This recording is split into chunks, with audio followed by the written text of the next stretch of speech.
What if I told you that in the remote mountains of Montana, a widow's unusual marriage proposal led to the most shocking series of events the town of Copper Creek had ever witnessed? What if I told you that beneath this seemingly bizarre challenge lay secrets so dark they would change everything you thought you knew about love, survival, and human nature? Buckle up, because the story you're about to hear will leave you questioning everything. The year was 1887, and the harsh winter winds of Montana Territory were beginning to settle over the small mining town of Copper Creek.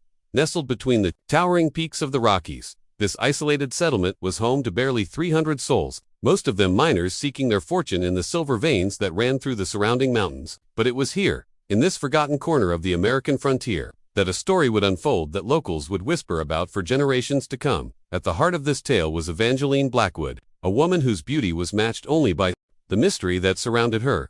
She had arrived in Copper Creek 3 years earlier with her husband, Theodore Blackwood, a wealthy businessman from back east who had come to invest in the local mines. Theodore was a man of considerable means, but more importantly, he possessed something that made him stand out even among the rough and tumble residents of Montana Territory. He owned a massive grizzly bear named Goliath, a creature that stood nearly 8 feet tall, when reared on its hind legs, and weighed close to 600 pounds. The bear had been captured as a cub and raised by Theodore, who had developed an unusual fascination with training wild animals.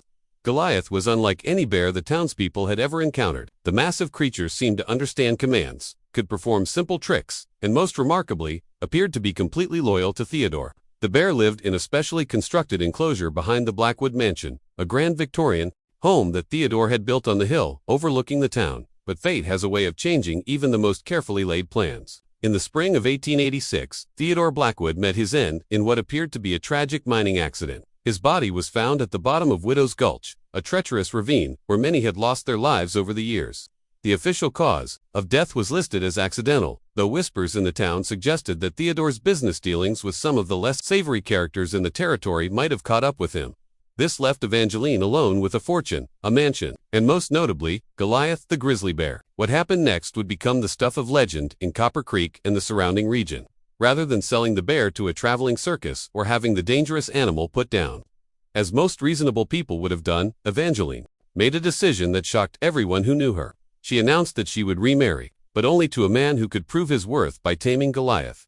The announcement came during the town's monthly gathering at Murphy's Saloon, where Evangeline appeared wearing a black widow's dress that accentuated her striking features. Her dark hair was pulled back in an elegant chignon, and her green eyes seemed to hold secrets that no man could fathom. When she stood to address the crowd of miners, ranchers, and drifters who had gathered that evening, a hush fell over the room. Her voice was clear and unwavering as she spoke the words that would echo through the mountains for months to come. "If you want my hand," she declared, "you must first tame my bear.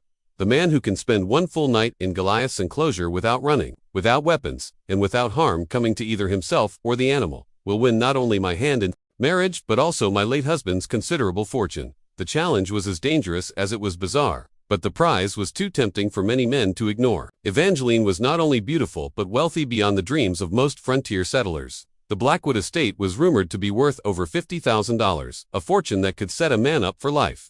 More importantly, there was something about Evangeline herself that drew men like moths to a flame. Perhaps it was her mysterious past, or the way she carried herself with such confidence and grace despite her circumstances. Whatever it wasn't long before suitors began arriving in Copper Creek from across the territory and beyond. The first to attempt the challenge was Big Jim Morrison, a bear hunter from the Dakotas who claimed to have killed over 30 grizzlies in his lifetime.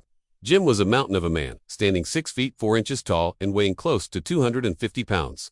His arms were like tree trunks, and his hands could crush a man's skull with ease. If anyone could handle a grizzly bear with his bare hands, the townspeople reasoned, it would be Big Jim. On a cold October evening, as the first snows of winter began to dust the mountain peaks, Big Jim entered Goliath's enclosure with the confidence of a man who had never met his match. The bear, who had been pacing restlessly since Theodore's death, seemed to sense the presence of an intruder in his domain. Goliath rose to his full height, his massive paws spread wide, and let out a roar that shook the windows of houses a quarter-mile away. What happened next was witnessed by nearly half the town, who had gathered outside the enclosure to watch the spectacle. Big Jim, for all his size and experience, lasted exactly 47 minutes before Goliath's overwhelming presence broke his nerve.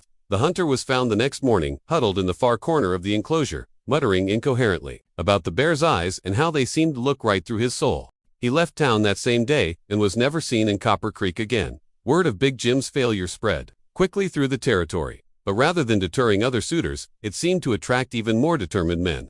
Over the next 6 months, dozens of hopefuls arrived in Copper Creek, each convinced that he would be the one to succeed where others had failed. There was Fast Eddie Carmichael, a gunfighter from Texas who claimed he could outdraw any man alive but who lasted less than an hour before. Goliath's intimidating presence sent him scrambling for the enclosure's exit. There was Iron Mike Sullivan, a prizefighter from Chicago who had never lost a bout but who found himself completely outmatched by the raw power and intelligence of the grizzly. One by one, they came, and one by one, they failed. Some lasted hours, others merely minutes, but none could complete the full night that Evangeline demanded.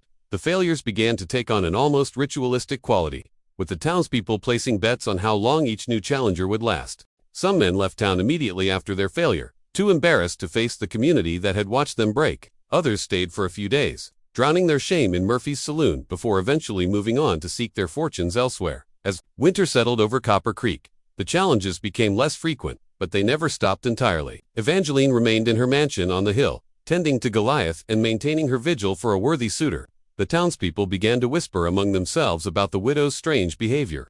Some suggested that she was simply using the bear as an excuse to avoid remarrying, content to live alone with her wealth and her memories of Theodore. Others believed that there was something more sinister at work, that perhaps Evangeline had some sort of supernatural connection to the bear that made the challenge impossible. To complete that, it was during this time of speculation and growing unease that the first truly disturbing incident occurred. Samuel Hartwell, a prosperous rancher from Wyoming, had arrived in town with great fanfare, bringing with him a reputation as one of the finest horsemen and animal handlers in the territory. Samuel was different from the previous challengers in that he approached the task with patience and careful planning rather than brute force and bravado. For 3 days, Samuel studied Goliath from outside the enclosure, observing the bear's habits and trying to understand his behavior patterns. He brought gifts of fresh salmon and honey, which the bear accepted warily but without aggression. On the 4th evening, as confidence began to build among the townspeople that Samuel might actually succeed, he entered the enclosure for his night-long trial. The early hours went better than anyone had dared to hope. Samuel sat quietly in one corner of the enclosure while Goliath went about his normal evening routine. The bear seemed almost indifferent to the rancher's presence, occasionally glancing in his direction but showing none of the aggressive posturing that had characterized his interactions with previous challengers. As midnight approached, some of the watching townspeople began to whisper that they might finally witness a successful completion of Evangeline's challenge. But at approximately 2 o'clock in the morning, something changed. Goliath, who had been resting peacefully near the center of the enclosure, suddenly stood and began pacing with an agitation that the witnesses had never seen before. The bear's movements became increasingly frantic, and he began making low growling sounds that seemed to come from somewhere deep within his massive chest. Samuel, who had been maintaining his calm demeanor throughout the evening, began to show signs of nervousness as the bear's behavior became more erratic. What happened next would haunt the nightmares of everyone who witnessed it. Goliath suddenly turned toward Samuel with a speed that seemed impossible for such a massive creature and charged. The rancher, despite his experience with dangerous animals, had no time to react. The bear struck him with such force that Samuel was lifted off his feet and thrown against the wooden fence that surrounded the enclosure. The impact was so severe that several fence posts splintered, and Samuel's body went completely limp. Dr. Harrison Webb, the town's only physician, was immediately summoned to examine Samuel. What he found defied explanation. The rancher was unconscious but showed no signs of external injury. There were no claw marks, no broken bones, no indication that the bear had actually made physical contact with him. Yet Samuel remained in a catatonic state, unresponsive to any external stimuli. His eyes were open, but they stared at nothing, and he seemed completely unaware of his surroundings. Dr. Webb had Samuel transported to his clinic, where he remained for observation. For 3 days, the rancher showed no improvement. He would not eat, would not drink, and would not respond to any attempts at communication. On the 4th day, Samuel Hartwell died, though Dr. Webb could find no medical cause for his death. The official cause was listed as heart failure, but everyone in town knew that something far more mysterious had occurred in that enclosure. The incident with Samuel Hartwell marked a turning point in the town's perception of Evangeline and her challenge. What had initially seemed like an eccentric but harmless courtship ritual now took on a much darker significance. Whispers began to circulate about curses and supernatural forces. Some of the more superstitious residents suggested that Evangeline was a witch who had somehow enchanted the bear to do her bidding. Others believed that the spirit of Theodore Blackwood was somehow inhabiting Goliath. protecting his widow from unwanted suitors. Despite the growing atmosphere of fear and suspicion, challengers continued to arrive in Copper Creek. The combination of Evangeline's beauty, her wealth, and the now legendary nature of the challenge proved irresistible to a certain type of man. These were individuals who thrived on danger and were drawn to the impossible. They came from as far away as California and New York, each convinced that he possessed some unique quality that would allow him to succeed where so many others had failed. But the pattern continued to repeat itself with increasingly disturbing variations. Marcus Wheeler, a circus performer who claimed to have worked with trained bears for over a decade, lasted until dawn before being found cowering in terror, babbling about voices that seemed to come from within the bear itself. Jonathan Pierce, a mountain man who had lived alone in the wilderness for 20 years, made it through the entire night but emerged the next morning, completely white-haired and aged what appeared to be decades in a single evening. He died of apparent old age less than a week later, despite having entered the enclosure as a man in his prime. As these incidents accumulated, a growing number of townspeople began to call for action. A group led by Reverend Thomas Morrison, Big Jim's brother, who had arrived in town seeking answers about the strange circumstances surrounding his siblings' humiliation, demanded that Mayor William Thornton intervene. They argued that Evangeline's challenge posed a clear danger to public safety and that the bear should be destroyed before anyone else was harmed. But Evangeline had powerful allies in the town, particularly among the business community, who benefited from the steady stream of visitors that her challenge attracted. Murphy's Saloon, the Grand Hotel, and various supply merchants all saw increased profits from the influx of challengers and spectators. More importantly, Evangeline herself wielded considerable influence due to her late husband's financial investments in local businesses. It was during this period of growing tension that the most mysterious challenger of all arrived in Copper Creek. He appeared on a bitter February morning, riding a black stallion and leading a pack mule loaded with supplies. Unlike the boastful men who had preceded him, this newcomer was quiet and unassuming. He was tall but not imposing, with weathered features that suggested a life spent outdoors, but gave no hint of his age or origins. The stranger introduced himself simply as Jake, claiming to be a cowboy from Texas, though his accent suggested origins much further east. He was polite but reserved, paying for a room at the Grand Hotel with gold coins that bore no mint marks anyone in town could identify. He spent his first week in Copper Creek, quietly observing the town and its residents, asking few questions, and offering even fewer answers about his own background. What set Jake apart from the previous challengers was his apparent lack of interest in Evangeline herself. While other suitors had spent their time in town trying to court the widow and learn more about her preferences, Jake seemed focused entirely on understanding Goliath. He would spend hours each day sitting outside the bear's enclosure, not trying to interact with the animal but simply watching and learning. The townspeople found Jake's behavior puzzling but somehow comforting after months of dealing with boastful men who proclaimed their inevitable success only to leave town in shame, or worse. There was something steady and reassuring about the quiet cowboy that made even the most skeptical residents begin to hope that he might be different from the others. Jake's approach to the challenge was methodical and patient. He spent 2 weeks studying Goliath before he even announced his intention to attempt the night-long trial. During this time, he never spoke directly to Evangeline, though the widow was often seen watching him from her mansion's windows as he sat by the enclosure. There seemed to be some sort of silent communication between them, though no one could quite put their finger on what it might be. When Jake finally declared his readiness to attempt the challenge, word spread quickly through Copper Creek and the surrounding area. People traveled for miles to witness what many believed would be either the first successful completion of Evangeline's test or another tragic failure. The atmosphere was tense as evening approached, with spectators gathering around the enclosure in larger numbers than had been seen for any previous attempt. As the sun set behind the snow-capped peaks of the Rockies, Jake entered Goliath's enclosure with the same calm demeanor he had maintained throughout his stay in town. He wore simple ranch clothes and carried no weapons or tools of any kind, as the rules of the challenge demanded. Goliath, who had been resting near the center of his domain, looked up at the approaching human with what seemed like recognition rather than the hostility he had shown to previous challengers. The early hours of Jake's trial proceeded much like Samuel Hartwell's had, with the cowboy and the bear maintaining a respectful distance while showing no signs of aggression toward each other. But as the night progressed, something extraordinary began to happen. Rather than becoming agitated or aggressive as he had with every previous challenger, Goliath actually seemed to become more calm and relaxed in Jake's presence. By midnight, the massive grizzly had moved closer to where Jake sat, close enough that the cowboy could have reached out and touched the bear's fur if he had chosen to do so. The spectators watching from outside the enclosure began to whisper among themselves, hardly believing what they were seeing. Never before had Goliath shown such acceptance of a human other than Theodore Blackwood himself. As the hours passed, The relationship between man and bear continued to evolve in ways that defied explanation. Goliath eventually lay down near Jake, close enough that his massive head was only a few feet from the cowboy's boots.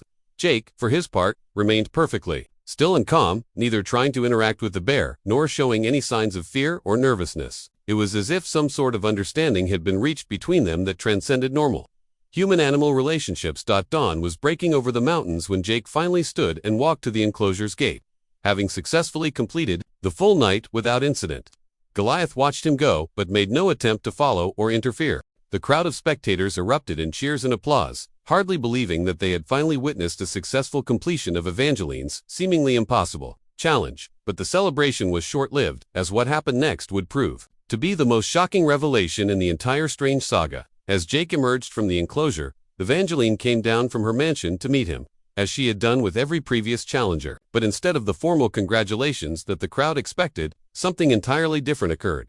Evangeline walked directly up to Jake and, in a voice loud enough for everyone to hear, said words that would change everything the townspeople thought they knew about the challenge, the bear, and the widow herself. "Welcome home, Theodore," she said, tears streaming down her face. "I've been waiting for you to come back to me." The crowd fell silent, stunned by the implications of what they had just heard. Jake, or whoever he really was, looked at Evangeline with an expression that seemed to mix love, sorrow, and something that might have been guilt. For a long moment, the two of them simply stared at each other while the entire town tried to process what was happening. It was then that Jake began to speak, and his voice carried an authority and familiarity that confirmed what many in the crowd were beginning to suspect. "My darling Evangeline," he said, "I told you I would find a way back to you, no matter what it took. The accident at Widow's Gulch was not what it seemed, and my death was not as final as the world believed." The revelation sent shockwaves through the crowd. But the full truth was even more extraordinary than anyone could have imagined. Over the course of the next hour, as the sun climbed higher into the Montana sky, Jake revealed the incredible story that lay behind the challenge, the bear, and the mysterious deaths and disappearances that had plagued Copper Creek for the past 18 months. Theodore Blackwood had indeed died in the fall at Widow's Gulch, but his death had not been accidental. He had been murdered by a group of claim jumpers who wanted to steal his mining interests and were willing to kill to get them. But Theodore had possessed knowledge of certain mystical practices that he had learned during his travels in the Far East, practices that could bind a human soul to an animal companion beyond the moment of physical death. In the moments before his death, Theodore had managed to transfer a part of his consciousness into Goliath, creating a connection that allowed him to survive in a form that was neither fully human nor fully bear. For over a year, he had existed in this liminal state, able to influence Goliath's behavior and even communicate through the animal, but unable to fully return to human form. The challenge that Evangeline had created was not really about finding a new husband, but about creating the right conditions for Theodore's return. Each failed challenger had actually contributed something to the process, whether they realized it or not. Their fear, their life force, their very essence had been absorbed by the mystical connection between Theodore and Goliath, gradually building the power necessary for a full restoration. Jake was indeed Theodore Blackwood, returned to human form. Through a combination of mystical knowledge, his deep connection to Goliath, and the accumulated energy of all the failed challenges, the process had changed him, aging him and altering his appearance enough that he was not immediately recognizable. But his essential self had survived the transformation. The townspeople struggled to accept this explanation, with many dismissing it as elaborate fraud or mass hysteria. But the evidence was difficult to ignore. Goliath's behavior toward Jake had been unlike anything anyone had ever witnessed, and there were too many details about Theodore's private life and business dealings that only the real Theodore could have known. More importantly, the mysterious deaths and incidents that had plagued the challengers suddenly made sense. They had not been caused by a supernatural curse or an enchanted bear, but by the gradual drain of life energy that was necessary to fuel Theodore's eventual resurrection. Each challenger who entered the enclosure had unknowingly contributed a part of himself to the process, and those who were most sensitive to mystical influences had paid the highest price. As word of these revelations spread beyond Copper Creek, the story took on a life of its own. Newspapers from as far away as San Francisco and New York sent reporters to investigate the claims. Though most dismissed the events as frontier folklore mixed with grief-induced delusions, scientists and spiritualists alike were fascinated by the implications, but no concrete evidence could be found to support the more extraordinary claims. Theodore and Evangeline, meanwhile, attempted to resume their lives together.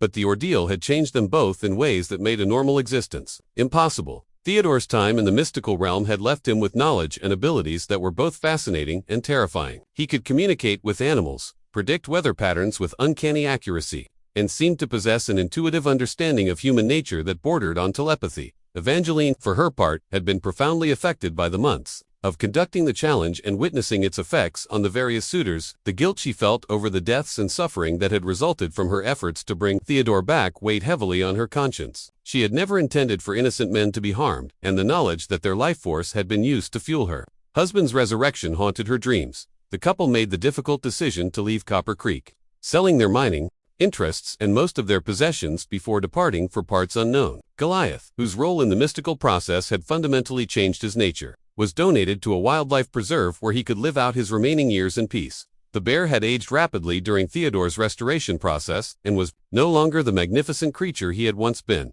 Before leaving town, Theodore and Evangeline took steps to ensure that the families of those who had been harmed during the challenge were compensated for their losses. Anonymous donations appeared in the bank accounts of Samuel Hartwell's widow and the families of the other men who had died or been permanently affected by their encounters with Goliath. While money could not bring back the dead or restore the damaged, it was the couple's attempt to make amends for the consequences of their actions. The house on the hill was eventually purchased by a family from Denver who knew nothing of its history, though local residents noted that they never stayed more than a few months before selling and moving on. The property changed hands several times over the years, with each new owner reporting strange dreams, unexplained sounds, and a general feeling of unease that made long-term residence impossible. The enclosure where Goliath had lived was dismantled, and the materials used to build a new church for the town.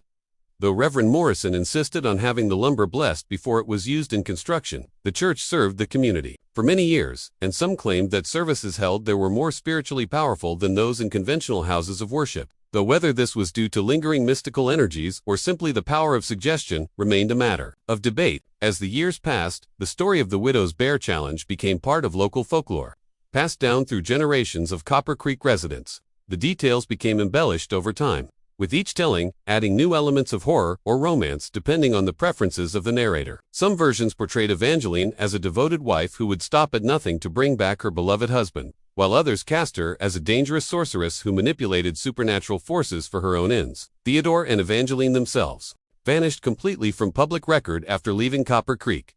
Some claimed they had traveled to the Orient to study the mystical practices that had made Theodore's resurrection possible. Others believed they had settled in a remote location where they could live quietly without drawing attention to their unusual circumstances. A few romantics insisted that they had found a way to exist together in some liminal realm between life and death, where the normal rules of mortality no longer applied. The truth about their ultimate fate remains unknown, but their story continues to fascinate those who study the intersection between frontier history and supernatural phenomena. Modern paranormal investigators have visited Copper Creek numerous times, seeking evidence of the extraordinary events that allegedly took place there. While no definitive proof has ever been found, the town's residents maintain that there is something different about their community, something that sets it apart from other mining settlements of the era.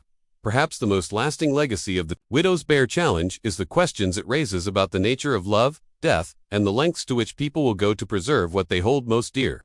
Whether Theodore's resurrection was real or imagined, the story speaks to fundamental human desires that transcend time and place. The need to hold on to those we love, the refusal to accept that death is final, and the willingness to pay any price for a second chance at happiness are themes that resonate across cultures and generations. In the end, the story of Evangeline Blackwood and her impossible challenge serves as both a cautionary tale and a testament to the power of love to transcend even death itself. It reminds us that the frontier was a place where the impossible seemed possible, where the boundaries between reality and legend were often blurred, and where ordinary people were capable of extraordinary acts of devotion, sacrifice, and determination. The mountains of Montana still echo with the wind, and the town of Copper Creek continues to thrive as a small community sustained by tourism and local industry. Visitors come seeking traces of the legend, hoping to find some evidence of the events that supposedly took place over a century ago. Most leave disappointed, finding only a quiet mountain town with friendly residents and beautiful scenery. But on certain nights, when the wind blows down from the peaks and the moon casts long shadows across the valley,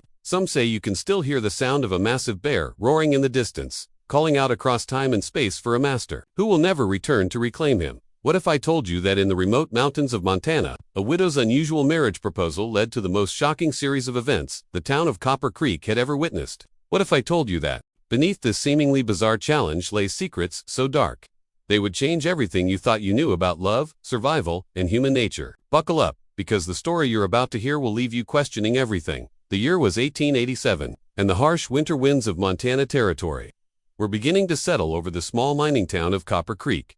Nestled between the towering peaks of the Rockies, this isolated settlement was home to barely 300 souls, most of them miners seeking their fortune in the silver veins that ran through the surrounding mountains. But it was here, in this forgotten corner of the American frontier, that a story would unfold that locals would whisper about for generations to come. At the heart of this tale was Evangeline Blackwood, a woman whose beauty was matched only by the mystery that surrounded her.